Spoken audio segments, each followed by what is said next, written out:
Dr. Susan's here. I promised I would share my story. I'm at my appointment and introducing Dr. Susan that I've been Hi. talking about. So we're going to pretend that you're not here and just have a regular consultation. This is what a regular consultation's like. I started with the night sweats. Yeah, terrible. Where blankets on, blankets off, blankets on, blankets I would be off. soaking Getting like I've been in the oh shower. yes, Yeah. I bought different mattress pads, cooling blankets, Miserable. and it was miserable. And then the hot sweats, the tropical moments where you're like stripping off your clothes, Yeah, and terrible. so hot, and then being cold again. Moodiness, sharpness. I'm always being a little bit moody, but not to the point where everything is irritating. Yeah. I have so many of those stories. I'm sure you do too. Oh yeah. Very roller coastery. Yeah. I did consult my family physician, and I went on.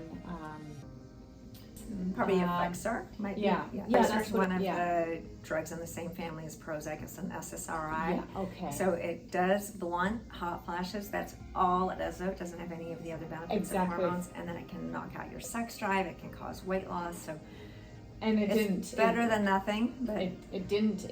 I gained weight. yeah, And I struggled with that. I ran. I did the aerobics. I did the beach body.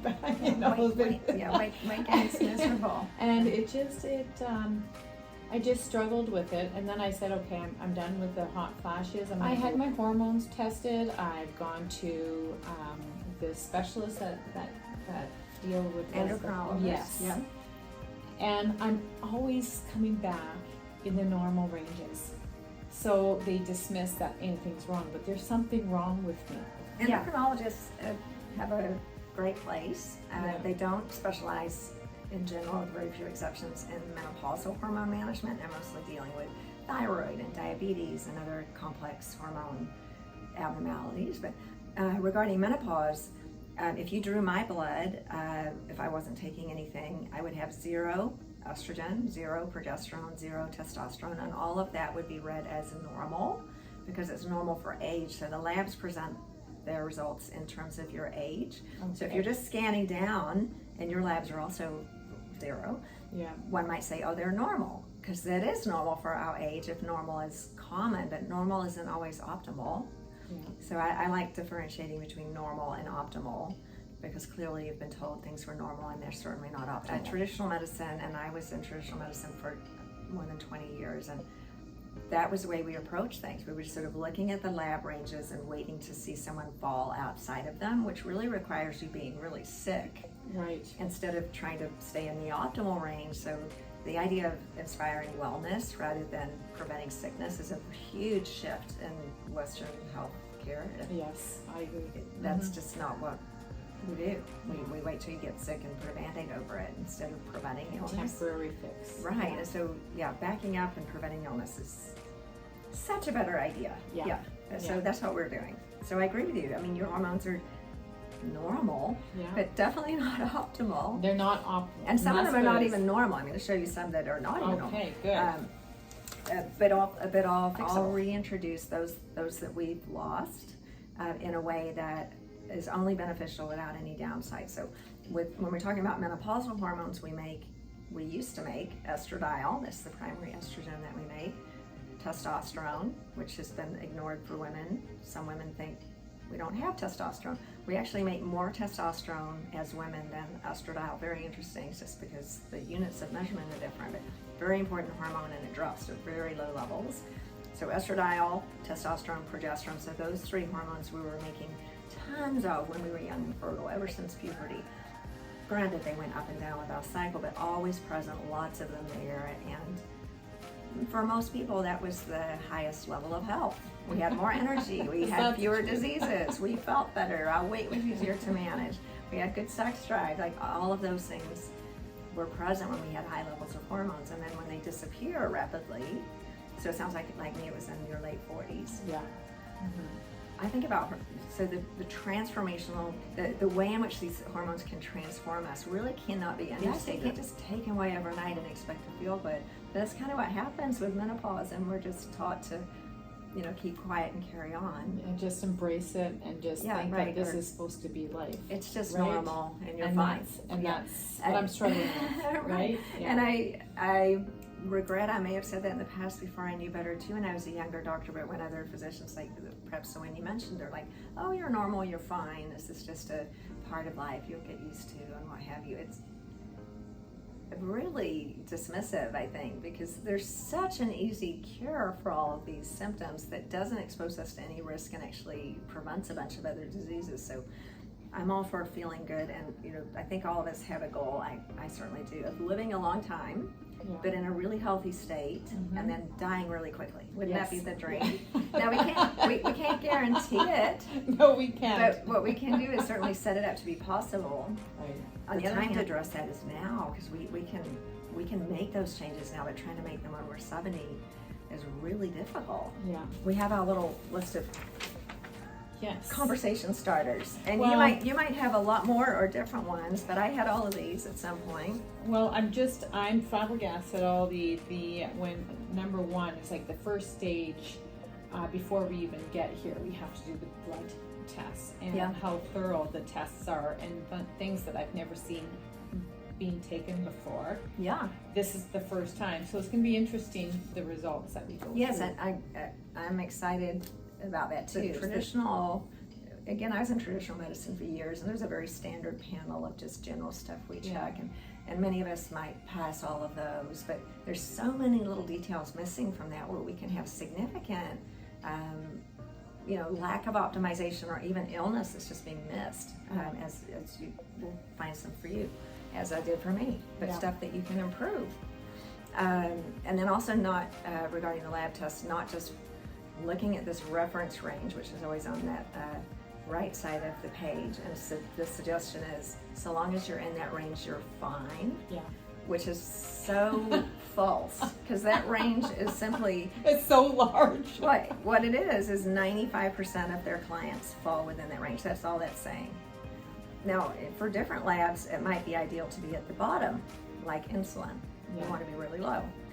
For another one, like B12, we want to be at the higher end of that. For something like thyroid, we want to be in the middle. So we can't just sort of look at that range and say, oh, anywhere in there is fine. And I had that misunderstanding, because we weren't taught this in med school, that's just a statistical observation. They're just saying, this is where 95% of our clients fall at your age. And that's it. Yeah, but that's what the doctors go by. Right, and many do, and so many, and we have 5 or 10 minutes to see a patient, right? Everybody's rushing, and they don't have time to sit down. So perhaps I had this in my old practice. I would have a very good nurse, and I would just say, look through all my labs and just tell me the ones that are abnormal. Yeah. Because I don't have any time. And so she'd be going, oh, normal. But based on this. Yeah. And so we're just missing so many things. There should be a third column, or an additional column that says optimal range. Yeah. And that's coming. There are some labs that do that, actually, which is really what we don't care. That's 95%. This is 95% of people, including sick people, people with cancer, obese people, smokers, people on medicines, people on non-medicines. We want to see what the optimal range is for a healthy woman your age. Right. So we're going to make that up. We're going to make those numbers up today. Well, we know what those numbers are, but we won't be looking at these. We'll be seeing where do we want to fall within this range. So I had all this stuff. I wrote this list, and I think at the time this was the most important thing to me. So it's at Which the one top. was that one? No sex drive, like none. It was awful. Once I'm doing it, I'm fine. Yeah. And I'm having fun and I'm enjoying it, and just I don't. Getting there. It's just getting there. Yeah, and that's the most typical. And it's never used to be that way. Yeah, it's so frustrating. Yeah. That what you're describing is the most typical. I had it too. Is just the lack of drive. Yeah. So we often, when people are talking about women's sexual medicine, they often talk about desire and arousal as the same thing, but they're not the same thing. Because I can get aroused once I get going. I just don't have the desire. Like I don't really care. I'm lucky in that I really like going to the gym, but I realize a lot of people don't. So I often say it's like going to the gym. Like, oh, I don't want to go to the gym. Let me get in the car and I'll You go. push yourself, yeah. But when you go, you're like, okay, that was really good. I'm going to do it 3 times a week. And then you don't, because you don't have the desire. Right. So it was like that with sex. Like I'd be like, okay, well, this was good. We'll do it 3 times a week. And then, You get too tired, things happen, kids, Right. you know, and it's just like. but it's kind of a bummer because it's such a fun, wonderful It is, and it way makes to you feel connect. good. And yeah, the oxytocin that's released, it reduces conflict. It makes so many benefits of having sex. But yeah, wanting to do it and having initiation being about 50-50 is so delicious. It takes you know? 2 people. Yeah. It's not just the one person always wanting to. Yeah, and people want to be. Want to be wanted, right? Want to be attractive. So if somebody wants to have sex with you, that's great. Important. Sex drive, I think, is really Very important. I'm glad you agree. Hair loss is interesting. So lots of different patterns. Does it come out more, or just feeling like it's thinner, or both? Well, I think that has a combination of problems, because in 2020 I went septic. But a sudden severe illness, we can have hair loss a few months later. Exactly. Often. Yeah. So 2 years on antibiotics. Oh, gosh. With weight gain, with my breast went up 3 sizes. Oh. On top of all the menopause, I don't know what was menopause. I don't know what was medication from being sick, because I was on antibiotics for 2 years and suffering from infections. That I finally got the consult in the Mayo Clinic. Yeah. So I flew from Canada, paid for a consult at the Mayo Clinic in Jacksonville, Florida, and they said, you need to get off that antibiotic. Yeah. You need to see how your body's going to be, how it's going to work. It's it has to. You need your good antibodies and the bad ones. You can't just kill everything, because you'll be sick. Yeah, true. So the root of that problem, as I explained, when we're on. So nowadays we take antibiotics very sparingly because of this knowledge that it wipes out our healthy gut biome. Yeah. So when you're on long-term antibiotics, you don't have a healthy bacterial content in your gut. That leads to all kinds of problems, weight gain being one of the primary ones, not just stomach upset, but also autoimmune issues, which we'll talk about, because you've got this autoantibody that might have developed as part of this too. So it's really interesting how gut health is so if one believes that all of these things start with gut health, I mean, it kind of makes sense. And you do have this one autoantibody we can talk about too. So, but right now, there's some inflammatory process going on that probably is starting with your gut health. And there's something that's going on, and it has to do with the immune system. Yeah, absolutely. And menopause and everything's collectively has come It all happens at once. Yeah, which is a bit much. So that the hair could have been partly when we have a acute illness, COVID, sepsis, even just menopause, the rapid hormone change, or like childbirth, a few minutes after childbirth, we can have a rapid loss of hair. The good news is it does come back, but in the short term, it's quite alarming. It's a lot. Yeah. Insomnia is horrible. That's maybe, along with weight gain, the most commonly least liked symptom of this whole situation. Overthinking, thinking about things, not shutting the brain off. And I can wake up at 2, 4, 5 o'clock, and I can't get back to sleep. Yeah, really, really hard. So prolonged nights of not sleeping well, and we're not getting that deep restorative sleep, it can make us feel like we're going crazy. And they used to use it for torturing people to make them psychotic. That's true. Not letting them sleep. I mean, without sleep, we really can't function. Yeah. And when we've gotten, and I had this too, I would go to sleep early and then wake up at 1 o'clock in the morning and be wide awake for 2 hours. And so you're never getting that really deep restorative sleep. Is broken up. Cortisol goes up, so that enhances weight gain, mood swings, sugar cravings. I don't want to go to the gym. I don't want to have sex. If I'm tired, I want to eat ice cream and watch TV. And we know that's not a healthy choice, but it makes you feel better for 5 minutes. So we just want to do something to feel better. So sleeping well is the domino that can start everything going in a good direction. And that's often hormone driven.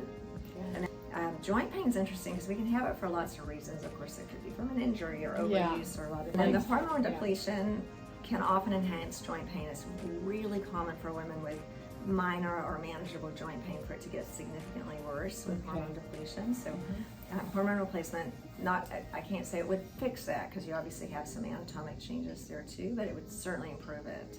It's a very common one. So correlating this with your blood work, it kind of makes sense. So if we checked all this stuff, right, because the general wellness stuff, and then a little bit more detail than, as you mentioned, than in traditional medicine, what I used to check. So in no particular order, this lab just presents your lipid panel first. So my goal is for you to be optimal, not fine.